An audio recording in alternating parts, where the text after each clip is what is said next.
Hi guys, welcome back to the channel. Hope you enjoyed last week's video. It was the Morris cowler. Took it from sort of being a real shit shape to you know, something quite nice and shiny. The windows from the car, chuck them in the bin. Right then, so as I mentioned last week, my dad does model railway, and he's asked me if I've got anything that would suit a 70s/80s setup or scene, if you like, and I have. So I have this Dinky Toys Bedford. It's a just a Dinky Toys Bedford van. Now he has quite an industrial looking layout, so I don't think the Royal Mail livery works for his layout. So what I've said to him is, we'll go ahead and do a colour change on it. So as you can see, it doesn't really require a restoration as such, but it requires a personalisation to what he requires. So yeah, going to go ahead today and strip this down. Unfortunately, you know, it is a shame because it is a nice looking van with the Royal Mail, but it's going to be much better for his requirements. So I've already taken the liberty of stripping down the van. So we've got the base already pre-drilled. This one has a window section, and it also has an interior which come out rather easily. So I'm going to go ahead and just whip them out. And they just literally pop out. They're on like a rolled over post. Looks as though somebody's possibly done a restoration on this before in the past. It does have quite an orange peely kind of paint, and there's some sort of glue on the windows, and then there's clearly been some sort of over paint on this anyway, so no problems, we'll get that addressed. It's got quite a lot of detail in the van. It's got black bumpers and silver headlights and whatnot, so we'll go ahead and do that as well today. Today I'm not going to be touching the base. I'm going to leave it as it is, purely because, well, it just looks original, looks nice. It's not in bad condition, and it's got rubber tyres, and the axles are fixed to the chassis or to the base, if you like. So we'll leave that to one side. We'll give it a bit of a wipe down, a bit of a clean up. But today we're going to focus mainly on changing the colour of this. I do have a colour in mind. My dad suggested the colour that he would like for this. So yeah, I'm going to obviously show you that later on. First things first though, let's get the caustic soda on the go. So we'll see what happens with this one. I'm intrigued. I reckon it's going to turn the water red. We'll see. Okay, so we've got the red hot water ready. Just drop the casting in there. It's obviously now in hot water. We've got our once again trusted caustic soda from Homebase. So yeah, I'm going to go ahead and put a cap full in. Now, I'm not sure how this is going to fare with it being restored. Let's see what happens.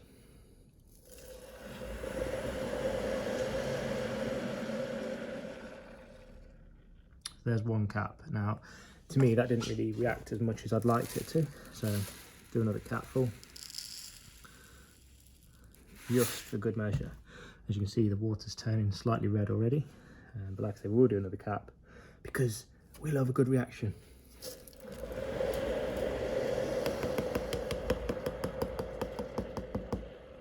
Okay. Do you know what? I know that a lot of people rate that caustic soda for stripping paint. I have to say, I really am one of those people. I think it's brilliant. You can see there, look at that around the lights. It's just going mad. Now I really want to know what's happened to the decals or the decals or transfers. Can't really see a great deal. Should have put it in the other way around, but yeah, I think they would have just dissolved actually. But yeah, I really can't see them. But yeah, I think they would have just dissolved. I don't think this is going to take long at all. I think probably in the region of 5 to 10 minutes to strip the paint. So do you know what, whilst we're waiting for that, not really got too much to do today. We'll have a look at this tin plate base. Now, I don't know if you can see on camera, but the end looks a little bit bent where the rivet goes. So I thought to myself, do you know what, we'll try and straighten this out. But on one of my last videos I used caustic soda and I used these pliers to try and pick out something, I can't remember what it was, and I've just noticed as I've gone to work these, they are stiff, so I put some dead block oil on them first. There we go, free them right up though. Right, anyway, back to the job. Back to the job in hand. So like I said, I'm just going to literally bend this straight, if you like. Doesn't need a great deal, just need a little bit of a bend. Something that my fingers won't quite be strong enough to do, I don't think.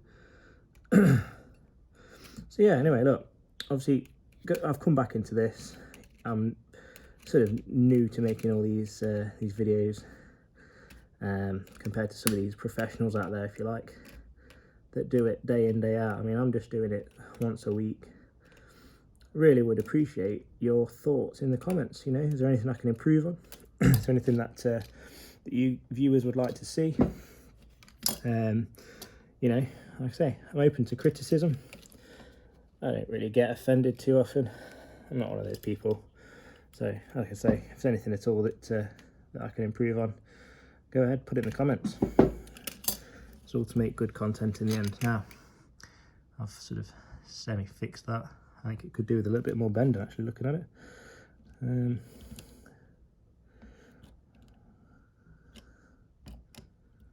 I reckon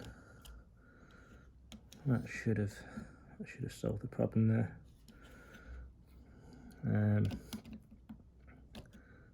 There we are. So it's always been something that's bugged me about this fan. I've had it for a while. Got it off my friend Tom, and it's always been a bit iffy the way it's sat. So with a bit of luck, that should have solved the issue. With a bit of luck, like I say. So we'll be keeping the tyres as they are today. They look pretty good. Got some tread on them. Probably just give it a rub down with some oil on this base, make the base look a little bit shiny again. Windows. Now, I'm not really too sure what's happened there. Like I said, I think someone's used some glue, but they've just, I don't know, it's not really to my liking. So give these a clean up in a second. I'm going to give that a touch up with some satin black off camera. So yeah, we use the trusty Auto Finesse one step to clean those windows. So I've got a microfiber rag here. I need to dig my Dremel out, which is upstairs in the attic of the garage, if you like. So I could do with getting some microfiber cloth pads for the, or some cotton cloth pads for the Dremel, and actually using the Dremel to clean these windows up, because it make light work of it for me, rather than stood here buffing them up by hand. So today I'm just going to give them literally a light sprucing up, and this stuff's got some polymers and stuff in it anyway, so it should fill any swirl marks in the window. So yeah, that looks instantly better. Literally looks incredible. Look at that for some gloss. They weren't in bad condition anyway. So first die casting that's been quite good in the window section. Right then, so enough waffling. Let's see about getting this this casting out of the water, because I really don't think it will need much longer.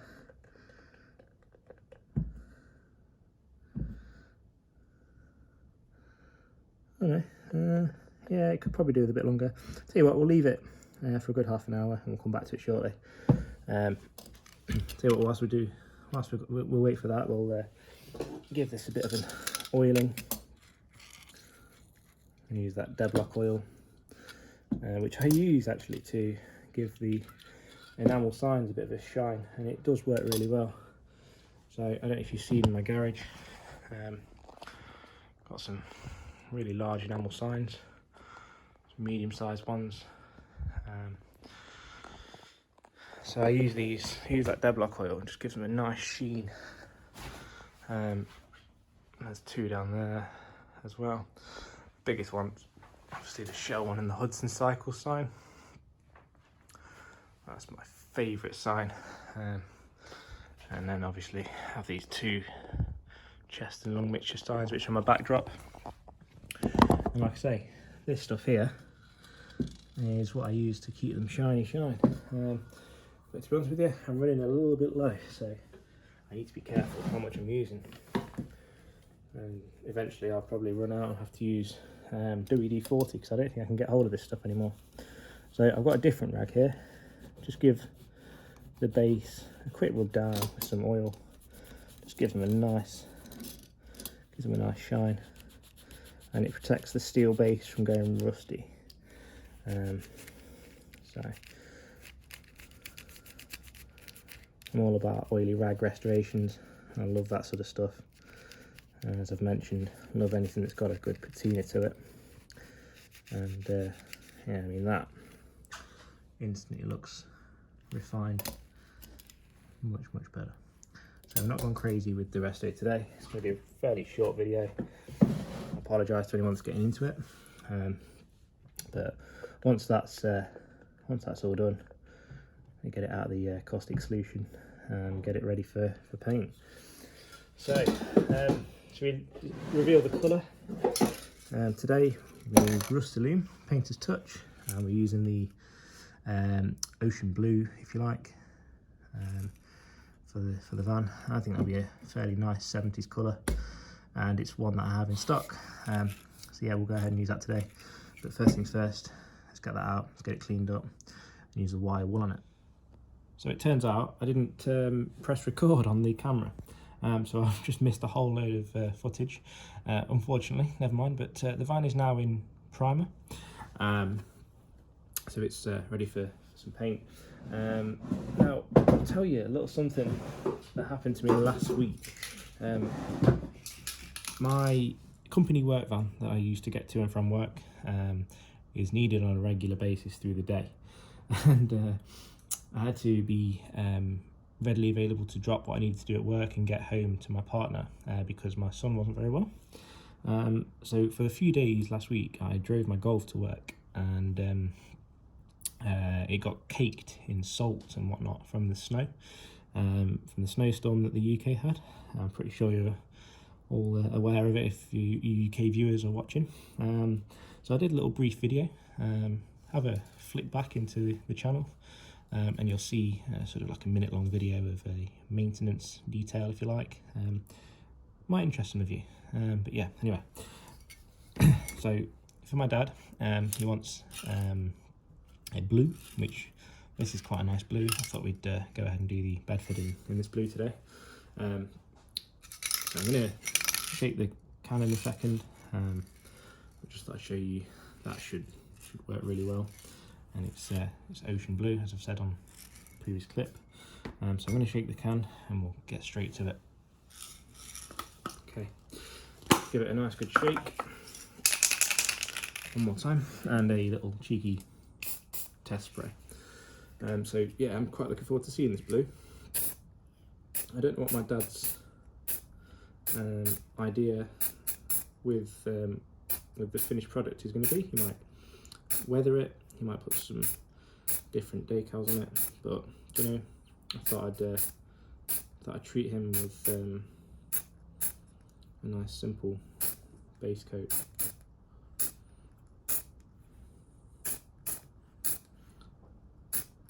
So I've been really excited to paint this actually. It's been something I've been looking forward to doing, but obviously with having a baby around the house, I really struggle getting out here. So to you guys who are currently watching, I really appreciate your time that you're taking out to watch my videos. As I say, if I could do more content more regularly, I certainly would do for you. So I'm hoping to build the channel up, and with a bit of luck be as big as some of the other people out there that are doing die-cast restoration. we can all hope. We can all hope. So I've just got that first coat on there, and quite frankly, I am over the moon with that.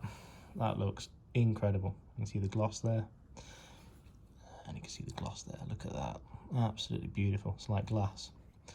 And you know what? I'm painting outdoors here, in a sense, in a really cold environment, and they say you shouldn't do that. But hey, look, tell me I'm doing wrong when you've got results like that. Sounds a bit big-headed and like I'm singing my own praises, but I'm happy with that. So yeah, right, I'm going to go ahead and leave this to dry. Have a quick tidy up. And I think we'll get into adding some details to the casting. So normally I would go ahead and use a liquid chrome pen, but today I'm going to use a silver Sharpie pen. So I've actually got this. I'm going to be doing all the various bumpers, the lights and whatnot with silver instead of chrome today. So my dad's requested just a real sort of plain silver as opposed to a shiny chrome, which I completely get, to be fair, because it's an industrial setting on his railway, model railway. So yeah, with a bit of luck we should hopefully give him what he wants. So yeah, let's wait for that to dry and we'll see what happens next. Now, whilst we're waiting for the casting to dry, I thought I'd show you 3 more additions to the die cast restoration collection. These are all in the lineup. Now, I received these 3 cars in a job lot of other cars that I've also put into my collection. So these 3 here are all going to be restored to a different condition and a different colour. So yeah, I thought I'd go through them, show you quickly. So I've got a Citroen DS19 made by Corgi Toys, sort of painted in a very similar colour to this Mini that I've also received. I don't know, like a nail varnish or something, I'm not sure, but it's ugly, really ugly. Now, I think it was originally like a teal or a blue colour, so I might restore this to its original colour. We don't know, I'm not sure, I'll get to it eventually. Also, from the same collection, this mini van, which is a Mark 1. It's got the door hinges exposed. It's missing a back door, so I'm just trying to source a back door from somewhere. And it's got these Bobby Dazzler headlights. I'm not entirely sure whether we'll keep those, I'm not sure, we'll see. It does also have a couple of flat spots on the tyres. This one's quite severe. See that? So yeah, that's that one. Again, painted in the same colour. And last but not least, my all-time favourite car, the Porsche 356. Somebody's restored this as well. I mean, it's a fair job, it's not a bad job, but the colour coordination is just way out, and I really fancy putting it back to its original form. So I wouldn't have thought this metallic red would have been an option in 1950s. Maybe I'm wrong, I don't know, but yeah, definitely not what I'd choose. Red is for Ferraris, in my opinion. A Porsche like this should be a cream or a silver or something, you know, something a bit different. So yeah, we'll go ahead and restore that too. So really looking forward to doing that one. Yeah, these two will just be a little bit for your viewing, your content, so we'll do them another day. So yeah, I thought I'd just show you that whilst I'm waiting. I'll tell you what I'll do. I'll show you the ever-growing Dinky collection. Let's have a quick look. Really briefly, just pan out some of the cars that I've managed to obtain over this last couple of years. Yeah, really impressed with my collection. A lot more Corgis, I think, than Dinkies, but do you know what, nonetheless, I am very impressed with my collection. And yeah, you can see there, that's just some of them, and we have some more over that way. But yeah, just thought I'd show you, so back to it. And there we have it, guys, one complete Bedford box fan, all painted in, and you can see I've filled in the grille, the spotlights, the bumpers and the headlights. Obviously put the original wheels back on, handles, and surprise surprise, today I have done a tail light fill-in, if you like. Normally forget this, but yeah, I'm well impressed with how this has turned out, and hopefully my dad will be too. So if you're watching this, Dad, hope you like it, and hopefully this will make your layout. Yeah, what a turnaround. So gone from royal mail to royal blue. So yeah, really impressed with this. Hopefully you guys are too, and hopefully still enjoying the channel. If you are, then stick around and give us a like and a subscribe, and click on that top right hand corner of the bell, and you'll be notified when new videos like this come out every week. So yeah, thank you guys, and thanks for watching.